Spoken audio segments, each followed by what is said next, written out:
365 Sports, this 5 o'clock hour. Pete Mundo is with us. Heartland College Sports, a threshold. Hey, this was so unique. So Pete had mentioned that he would shotgun a beer if they got to 10,000 followers. And Pete, what moment did you realize you were going to have to put that on video? Well, I promised that a couple of months ago, Smokey, and I said, well, I got to, as you know, in this business, the second you lose your credibility, you're toast. So I had to live up to the hype. I had to pay off my debt. My mistake was not preparing for the weekend. I only had 16-ounce beers in the fridge. I didn't have any 12-ouncers.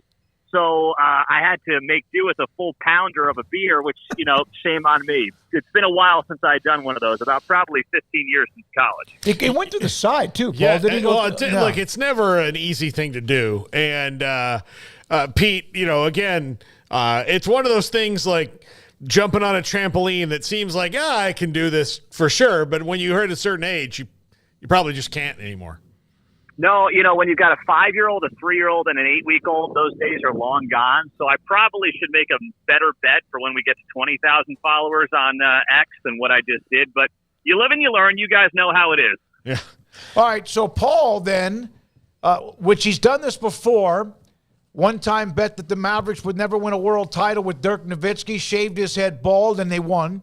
Has now said that if we get to how many, Paul? 50,000? If we get to 50, he's gonna I'll do a keg stand right here. Oh, my God. Not a whole keg, a keg stand. Yeah. A keg stand? No, that is beautiful. I'd love to be invited to the after party. That sounds incredible. I like that, fellas. That's very good. Pete, we've got almost like 10,200 and change to go. So yeah, we got work to do. We've got work to do. So how do you, now that we're within a month or so, Texas and Oklahoma on their way out. Texas has dominated the Big 12 almost across the board on everything this year and just won the regular season title in softball. But when it comes to football, that's where all the money is, although men's basketball too. How do you see the incoming four merging with who's going to stay and how the pecking order will be near the top? Well, I think the beauty of the Big 12 going the next year is there's not going to be a pecking order. You could probably make a case right now for almost half the teams in the Big 12. You can make the case, and many will make the case for Kansas State, Kansas.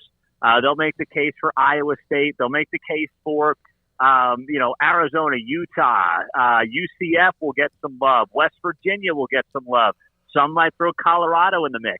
So what I love about what the next few months are going to bring for us to cover the Big 12 is that the storylines are going to be incredible because we can write, or you could talk about it on your show or any show for that matter, and you can look at half of these 16 teams and say, if everything breaks right for that team, they're in a Big 12 championship game in Arlington at Jerry World coming up in December. And for those of us that cover it, and for the fans, by the way, that's great because every fan base wants to feel like they're a part of it. They're in the mix in the offseason. And most conferences can't say that. What other league, at least Power 4 league, you certainly can't find one. Maybe there's, an FCS league I'm not aware of. But what other college football league is going to spend the next 3-4 months looking at this and saying, you know what, we've got potentially 8 teams that can get to a conference title game and then potentially win it. That's what I love about this league and what the next 3 to 4 months are going to bring for us. Pete, who do you think is set up the best, though, to hit the ground running? Oh, the 4 new, Utah. It's not even close to me. I mean, I think Utah with Cam Rising coming back is in a great spot. Kyle Whittingham has probably been the most underrated coach of the last decade and a half. I mean, some might argue it's Mike Gundy, but those two guys have been stalwarts at their programs for the better part of 2 decades. And, Utah, to me, they got a pretty easy schedule because now with this 16-team league, you suddenly have to look at the schedule breakdown. For the last 10 years before last season in the Big 12, you knew, hey, this year I've got this team at home, the next year I got that team on the road, and we just kind of bounced back and forth for a decade. Well, now you actually have to look at the strength of schedule and try to figure out who's got the weaker schedules, who's got the tougher schedules. So Utah, with what they've got coming back, along with the schedule breakdown for the Utes, I think they are primed for a good run. I mean, they got a tough game in September against Oklahoma State and Stillwater. If they can pull that one off on the road, they'll be the favorite for the final 2 months of the year. There's no doubt in my mind. Pete, I'm not asking about your exact numbers when it comes to traffic and things like that, but I was just curious on your end. Obviously, Texas and Oklahoma are behemoths. I mean, they're top 5 all-time programs, both of them, with massive fan bases. But it also feels like they never really were all that invested in the Big 12. Like, they were there because that's the way things worked out, but they never were proud to be members of the Big 12. I think it's safe to say that all 4 of the newcomers this last go-around were all very excited to be making the quote-unquote jump up.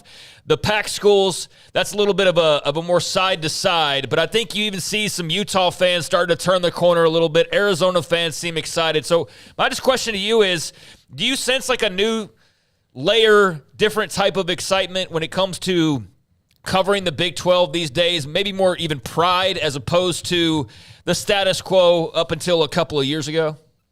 Yeah, I mean, we never, I mean, you know, our site obviously covers the Big 12, and, you know, we've done it for almost 10 years now. And those 2 schools, people have asked that. They said, oh, man, you're going to be hurting with those 2 gone. It's like, not really. They had their own bubbles. They had their own, you know, news outlets and media outlets that they like. And, you know, they were really never proud Big 12 members. Now, in fairness, I think Oklahoma was for a while, but when everything went down in 21, they felt the need to kind of get into this, you know, SEC mode, and their fan base started kind of interacting that way as well. We felt that on the site. We felt it on our shows and whatnot. So I'm not really concerned about them leaving because I think, you know, we're replacing 2 with 4, and you're going to get up to 16. So I think our storylines are going to be great. I think you're right. Arizona is very much excited to be a part of this. Arizona State's fan base is kind of, it seems like in one big malaise anyway in major sports at this point. Mm-hmm. Utah is, you're right, rounding the corner. And I think Colorado, listen, it wasn't all that long ago for those of us who have been around the conference for a little bit, they were here. So for them, it's kind of a homecoming of sorts. And, you know, Deion Sanders and that program may be the greatest gift we have as we start this new venture with 16 teams. Now, I don't know how long that honeymoon lasts, but I'll tell you what, we're here to cover it, and we are going to get tremendous storylines out of that program, and we all should be riding that thing this fall. Do you think Deion has rabbit ears? You know, I think that Deion Sanders is a guy who sounds confident in everything that he's saying, but when it comes to what he's doing on a day-to-day basis, I don't know if Deion's there for the long haul. I don't know if Deion Sanders is a guy who's truly brought into Colorado. I think he's bought into his kids. I think he's bought into whatever makes Shedeur the number 1 pick in the NFL draft in 2025. But after that, I don't know what his loyalty is to Colorado. But some of our readers have made a good point to us about Deion and why Deion may like this situation at Colorado, and it's something I hadn't really thought about. Deion wants to be the show. He doesn't want to be part of the SEC show. He doesn't want to be part of the NFL show. He wants to be the show. And in Colorado, he is the show. You saw College Game Day there, 3 weeks in a row it felt like last year. I think it was early in the season, something crazy like that. And that was because of Deion. There's nothing that Deion is doing that you can point to and say, well, that's because he's part of the SEC. He's part of the NFL. He's at Colorado football that has done, you know, nothing for the entire century. So I think he's a guy that will do what's in his best interest. And for now, that's focusing on his kid. And after that, if it makes sense for Deion to stay, he'll stay. Pete, which programs do you think will struggle this year or look like they haven't done enough? Well, you know, when you go top to bottom, I think Arizona State's going to find itself in a tough spot. I think we saw Cincinnati struggle with that transition last year. You know, I'm higher on certainly, you know, I think UCF can make a big jump, but you saw the teams that came in last year. There was certainly an upgrade for them in competition and just the week in, week out battles that this league provides. And you saw that last year. I think BYU is going to have a tough time. I was talking to some guys who know that program very well who played there, who admit that just what they do, you know, with the mission trips and obviously how that university is structured is not conducive to winning football at this level. It's just not conducive to building a program at this level. So I don't see them changing how they go about their business anytime soon, but I think BYU is going to be in a tough spot for years to come. I want to see what Houston's got, of course, revamping out of the Dana Holgerson years. So I think, you look at some of those new teams, Cincinnati, Houston, BYU. I want to see what Baylor's got itself, situated in right now, and how Dave Aranda goes into this year, which I think is going to be a pretty darn hot seat, as it should be. And then I think you look at a lot of the old Big 12 schools, as we refer to them now. I think they can all sit there and say, hey, if things break right at West Virginia, at Texas Tech with Joey McGuire, at TCU, Kansas, Kansas State, Oklahoma State, Iowa State, I think they're all in positions to say, hey, if things click, if things go our way, we can be in the mix come November. I think it's some of the new teams that are not going to be able to say that. Pete Mundo, Heartland College Sports, with us on 365 Sports. It ought to be interesting. We just had John Wilner on talking about the Big Ten, 18 teams. SEC and the Big 12 now have 10 or 16. Do you see a way to truly find out who should play for the conference title, even if a couple of teams end up unbeaten? Does that mean they're 1-2? Say that again there, David. It cut out there. I apologize. No, that's okay. With 16 teams, the Big Ten has 18. And he wrote a column about how do you get to a conference championship game? How do you really know who's 1-2, even if a couple of teams are unbeaten in conference because of the way schedules can be, I guess you could say, put together? Is it almost to a point now, without the divisions, can you really find out who the two best teams are to play for the conference title? No, you can't. And remember, the Big 12 had some of that problem last year where there was an issue.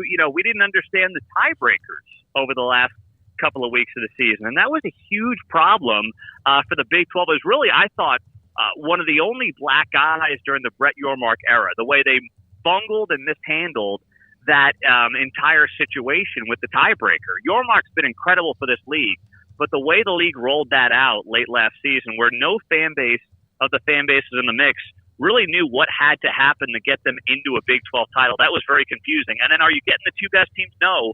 But I think this is the way to go versus having divisions, because we've seen what's, happened in the Big 10 for the better part of the last, decade now, where the Big 10 East champion is always the one who's a 30-point favorite going into the Big 10 championship over the Big 10 West team. And I don't want that for the Big 12. The tiebreakers could be clunky. Yes, strength of schedule will matter, but this is still a much better way to do it than building divisions and, hoping you've got equity in those divisions. And I think in the Big 12, if there's one thing that we know, that we cannot project equity. We cannot project who the best teams are going to be because there aren't those traditional blue bloods. So you're really guessing at that point. There's no obvious east, west, north, south way to do this thing. So I like how it's set up, but it's just the reality of having a 16-team conference and what you have to deal with right now. I know you got to go. Thank you for jumping on with us when you did, and good luck with the rest of your evening. Pete Mundo, congratulations on the 10,000 subscribers, followers, and again, he will